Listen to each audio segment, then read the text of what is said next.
Chapter 2 Greek and Barbarian. It all comes down to this: the Super Bowl of Super Bowls. The largest TV audience in history is watching, and press coverage breaks all records. The Chants have won the last 4 titles. They are the strongest, fastest, best paid team in the history of football. The Challengers should not be in the game at all. They made it as a wild card, coming back to win playoff games where they were trailing by huge margins. This strange up and down record is due to the team's new kind of huddle. They don't wait for the coach or the quarterback to call the plays. Instead, any starter can speak up. The center keeps track of the clock, and the team votes. Feeling newly important, even Lyman has suggested unexpected plays that won key games. The Super Bowl seems to be a test of what really wins games: the best athletes or the freest minds. In the most astonishing upset ever, the challengers win. Big. But as they go on the post-game shows, the winners begin to say something new. They didn't just win because they were smart. They were smart because they all came from the same small part of the country. They trusted one another to speak because they were so similar. They knew their minds were superior. The game proved it. Smarter peoples will always defeat dumber ones. As a story about football, this is a fantasy. But in world history, it is precise analogy to the mindset of the crafty Greeks after their clash with the massive forces of the invading Persians. If the Jews invented the idea of one God, the Greeks made an equally bold leap, and we feel the effects every day. They worked out the theory and practice of democracy, a public arena in which all qualified men could meet and freely debate. To see how this idea linked with race in the birth of America, see page 132. Greek men reveled in their freedom to think, talk, and argue with one another. It was as if they had stolen the secret of fire from the gods and had to guard it with their own lives. The mountain country of Greece is located on a hilly peninsula that juts into the Aegean Sea. With its many mountains and valleys, its ports and nearby islands, the landscape of Greece is quite different from Uruk or Egypt. In ancient times, no one power could possibly dominate the whole peninsula. People clustered in many small and separate kingdoms, each proud of its own distinct accent and history. But in port cities such as Athens, they were also in constant contact with outsiders, with argumentative Greeks all around them, and ships that called on foreign ports. The Athenians knew that people looked different, had different gods, held strong, differing opinions. By the 5th century BC, the men of Athens worked out a system in which many major decisions were made by voting. Free men in Athens who had leisure time also enjoyed meeting in public places such as markets or bathhouses to test and challenge one another's ideas. A philosopher named Protagoras, who lived in this period, summed up the Greek view of the world in a famous phrase: "Man is the measure of all things." Men use their minds and their experience to examine the universe. Then they debate, comparing the conclusions. This is the second great stream in Western thought: freedom to think and to speak. To this day, some of the most broad-minded people agree with the Protagoras. They do not judge human beings. Instead, they accept that every culture has its own pathway, its own way of being human. And yet, the very moment of giving humanity the gift of political freedom, the Greeks laid the foundations for extremely enduring prejudices.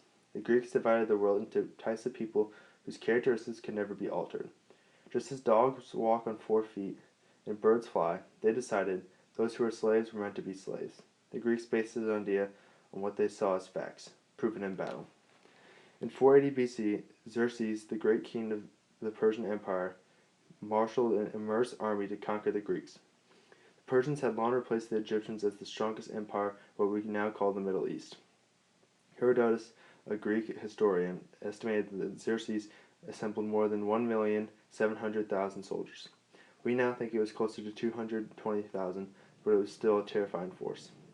In order to bring his vast forces to Greece, Xerxes has to find a way across the Hellespont, the strait in modern-day Turkey that divides Europe from Asia. His men hit on the ingenious solution of constructing a bridge of boats. Suddenly, a storm whipped across the water, shredding the ropes made of papyrus and white flax holding the boats together. Furious, Xerxes called for sharp whips and red-hot brands. He ordered his men to lash at the waves to punish the water for defying him. Then he executed the men who had supervised the building of the bridge. The able architects and engineers in Xerxes' army quickly built a new bridge out of over 600 boats. Planks were carefully laid so that many animals crossing over the water would not be spooked by the waves below them. Finally, the great army began its march. For 7 days and 7 nights, the finest warriors in the Persian Empire strode across the bridge. The whole race of mankind Herodotus reported, assembled to destroy Greece. Persian soldiers came wearing soft hats, colorful tunics, and armor made of iron scales so they looked like shimmering metal fish. Archers from India, who used iron-tipped arrows with their cane bows, strode along in their cotton clothes. Dark-skinned Africans marched, cloaked in the skins of leopards and lions, armed with exceptionally long bows and with spears topped with sharpened antlers. Some of them fought alongside the Indians. They had straight hair. Others are more woolly-haired than any other people in the world, wrote Herodotus. On came the ranks of soldiers, each clothed and armored in the style of his own land. Not only were the Greeks outnumbered, but they were constantly bickering among themselves. No city wanted to give its rival the honor of selecting the battle strategy or taking on the most dangerous missions. Finally, the Greeks followed the lead of the Athenians and agreed to fight a naval battle against the Persians at Salamis. When the Greeks finally stopped feuding, they were brilliant. Both Greeks and Persians fought with boats that were maneuvered by crews of rowers. First, the Greeks fooled the Persians into spending much of the day rowing about, tiring their arms. Then they tricked them into attacking in a narrow channel where they could not muster their full forces at any time. Suddenly, the fresh Greek rowers charged ahead, crashing into the Persian boats with bronze battering rams, gashing open the ships and splintering their oars. The Greeks encircled the sinking boats, turning the water into a churning pool of shattered wood and drowning men. As a play written to celebrate the war described it, ships turned turtle, piles of wreckage and dead men hid the sea from sight. Corpses were awash on shores and reefs, and the entire barbarian fleet rowed away in disorderly fight. The Greeks saw their astonishing victory as a triumph for the best in the human spirit. Freedom-loving people used their minds and destroyed the barbarian hordes. The very word barbarian is Greek. It originally meant someone who spoke barbar, the equivalent of gobbledygook, gargled, rough, senseless words no Greek could understand. There was a touch of humor in the sense of the word. A billowing pot could be called a barbarian babble. Neighing horses and twittering birds made just about as much sense as barbarians, but that is as far as it went, until the Persian Wars. After the Greeks defeated Xerxes, their sense of being exceptionally hardened, and the word barbarian began to suggest unchangeable inferiority. Xerxes was a superstitious man who whipped waves, and the men he commanded were too excitable and too emotional. Greeks calculated and triumphed. The Persian army panicked and lost. In the glow of victory, the Greeks decided that this was no accident. The philosopher Aristotle decided that people like the Persians had the misfortune of coming from Asia, which was too hot. Due to its geography and climate, Asia produced people who were intelligent but passive. Regions to the north and west of Europe, or west of Greece, modern Europe, were too cold. People from those places were energetic but stupid. Only the Greeks were gifted with the perfect setting, a moderate climate that made people both smart and spirited.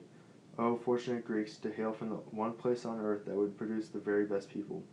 Only strong, clear-thinking, free Greeks were able to develop the ideas, the art, the culture that could then be spread to less fortunate peoples. Aristotle went on to argue that since the geography of Asia made people weak, Asians were meant to be slaves. You could see that with your own eyes, he claimed. True, free Greeks stood up straight. Natural slaves naturally stooped. In that physical observation, you can see the beginning of what I have called the first pillar of race. The idea that people who look similar are part of a group that has many traits in common. If you were a slave, that was because of something slavish in your nature, and that could never be erased. Differences that can be changed is the second strand in the later definition of race. Aristotle's view was not exactly the same as ours. For example, he thought your precise place of birth mattered. Someone from Athens had good qualities no other Greek could match. But his sense that you could never overcome your birth does not look toward later ideas of race. To Aristotle, an Asian who moved to Greece would remain Asian. Even the best climate would not allow him to change. Aristotle mentioned that he was responding to other Greek philosophers who argued that it is unnatural for any human beings to be enslaved. The very fact that he felt the need to justify slavery was extraordinary. Only the open-minded, inquisitive Greeks would debate that question. But unfortunately, the words of those other thinkers had no lasting influence. Instead, future defenders of slavery could point to Aristotle, greatest of philosophers, to prove that slavery was natural and inevitable. Thousands of years later, advocates of race theory would cite Aristotle as if he had been an early prophet pointing toward their views. But his division between Greek and barbarian was distinctly different from race as we know it now. When Herodotus described the soldiers marching from Asia towards Greece, he found their differences fascinating, their types of clothing and armor, the curliness of their hair. He was an observer, not a judge. Greeks were aware of differences among people. They noticed skin color, hair type, size of lips, and like Aristotle, related these differences to the environments in which each group lived. They called the darkest people Ethiopians, which literally meant burned by the sun.